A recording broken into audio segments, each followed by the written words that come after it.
Oh, America. So I wanted to talk about two things today on the Entertainment Guy channel. One, Big Brother. So what's happened is that, of course, Christy and Jessica were up for um, elimination. And they had a veto. By the way, spoilers. They had a veto competition. Tommy wins the veto. Tommy does what we could have expected, which is pull Christy off the block. Meaning Christie's in the final six, which will drive America completely batty. And it's funny because, you know, I like Christie for the chaos, for her constant need to scream and cry, and for the emotional roller coaster. I actually think that's kind of fun. So Cliff gets nominated in her place, meaning it's Cliff and Jessica. Now, I gotta say, I could potentially see a situation where Cliff ends up being voted out. Only based on this. Of the two between Jessica and Cliff, who's the greater threat? Right, Cliff. Now, Jackson's move in putting and having Jessica up there is he's wanted Jessica out from the beginning. He doesn't like her. And we don't know why that is, but he just doesn't like her. At least I haven't seen anything from the live feeds, from any news, from anywhere online about why he just doesn't like her. So he wants Jessica out, and that's the plan. So Nicole continues to just sort of skid by, despite the fight between Holly and Jackson, which has garnered a lot of interest among the live feed watchers. And again, it kind of shows that Jackson is not really a great guy, but you know what? This is just kind of how this season is playing out. So it's between Jessica and Cliff, and again, personally, if I'm in the house, I might look at it and go, you know what? Cliff's a really good game player. He's got the social game down too. The fear seems to be that as they get into the mental competitions and the memory competitions, that Jessica would perform better. I'm not sure what they're basing that on. Honestly, and I don't mean that as an insult to Jessica. It's just as one of those weird things when they say, this guy or this girl will be better at these competitions. Based on what? So we'll see on Thursday who gets voted out, if there's a surprise, and there have been surprises. So really, Christy and Tommy are going to be a big decider in who stays and who goes. And you might be better off to keep Jessica as well, because that'll keep Jackson off balance. Holly to some extent, although with the strains between Holly and Jackson, you might be able to get a wedge in there, meaning that in next week's house, whether it was Christy or Tommy or whoever had a household, if you decide to keep Jessica and get rid of Cliff, you might be able to flip that power just a little bit that one more time to get Jackson out or get Holly out, and then, you know, we have a real free-for-all. I've still got a feeling Tommy's going to end up winning it. I do. Tommy's been skating by, too, where you would think he'd get nominated more, or people would go, hey, he's actually kind of a threat. Hasn't really happened. And as far as I can tell, there was an incident where somebody was screaming through the fence, through the backyard, that Tommy and Christy knew each other before the game, and they were actually playing audio of them confessing. And it looks like people in the house didn't hear it. They cut off the live feeds when they were discussing it a little bit, so they do that. The production will cut off the live feeds here and there if they feel that something sensitive is being discussed with the outside world. And I don't think they want whoever it was that blasted that over the wall of the backyard into the house to get the satisfaction knowing that message was received inside the house. So we'll see. What they used to do is there used to be skywriting. You'd see planes with skywriting, and the house guests would go out in the yard. No, hey, look what it says. Oh, don't trust so-and-so. Oh, that's interesting.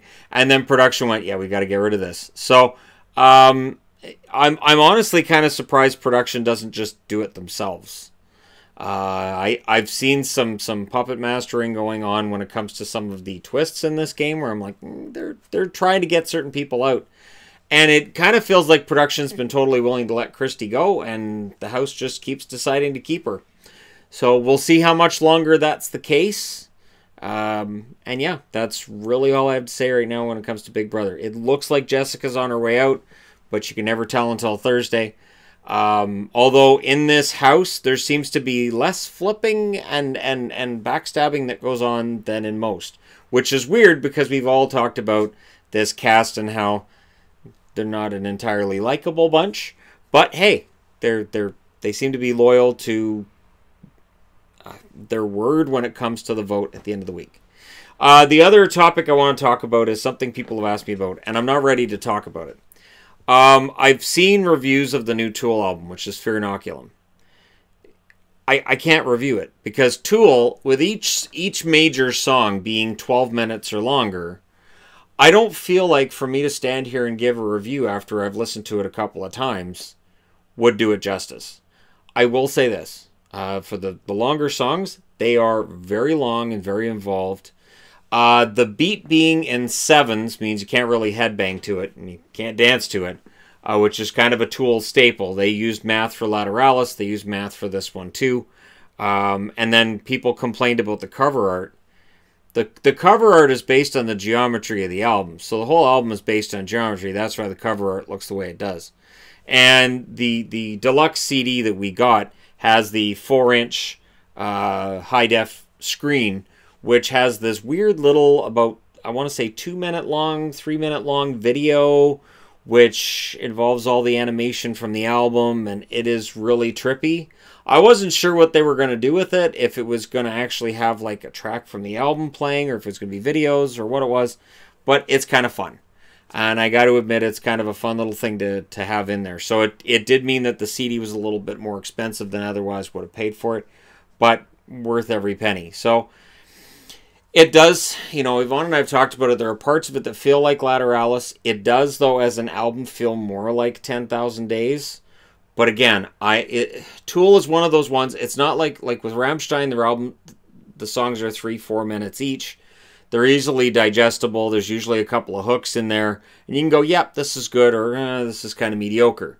And the only time I thought, this is kind of mediocre about an album from Rammstein was Rosenrot, which it turned out made sense since those were basically B-sides and songs they had previously recorded that they just wanted to get an album done so they could get out of their record deal. Here's the final album to get this record deal done, and now we're gone. Tool, on the other hand, they spent years and years and years making this.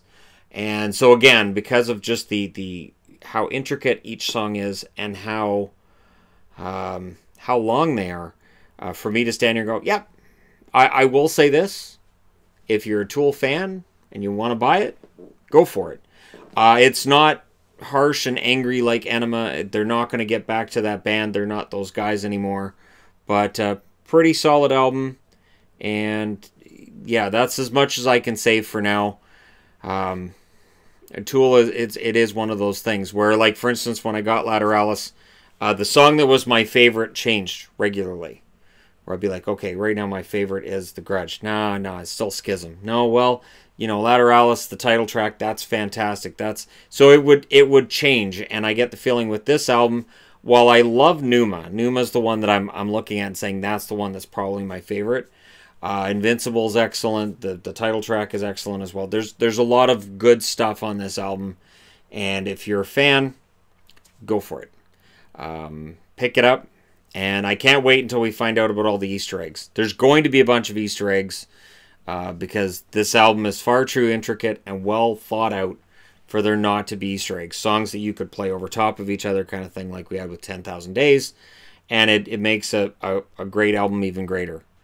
They're a band of pretty genius songwriters, and the vocals, as always, are fantastic. The one thing that I've thought, though, is that there's a few songs on this where the vocals are sparse, and there's a lot more instrumental. And since Maynard wasn't with the group as much as you otherwise might expect, and the vocals were recorded later, I half expect that maybe the band said, you know what? We'll just make an album, and we'll need Maynard as little as possible. And I would think the next time they make a Tool album, maybe the entire thing is instrumental, so they can get it done and get it out. And then for those songs, when they perform them live, Maynard can just do his Maynard dance. Because again, you can't headbang to their music. You can't dance to it, not without looking weird, because there's a double beat in there, and there's hesitations and double beats. and it's not danceable. And when you're playing games like Rock Band or anything like that, and if you're trying to do drums on a Tool song, forget it.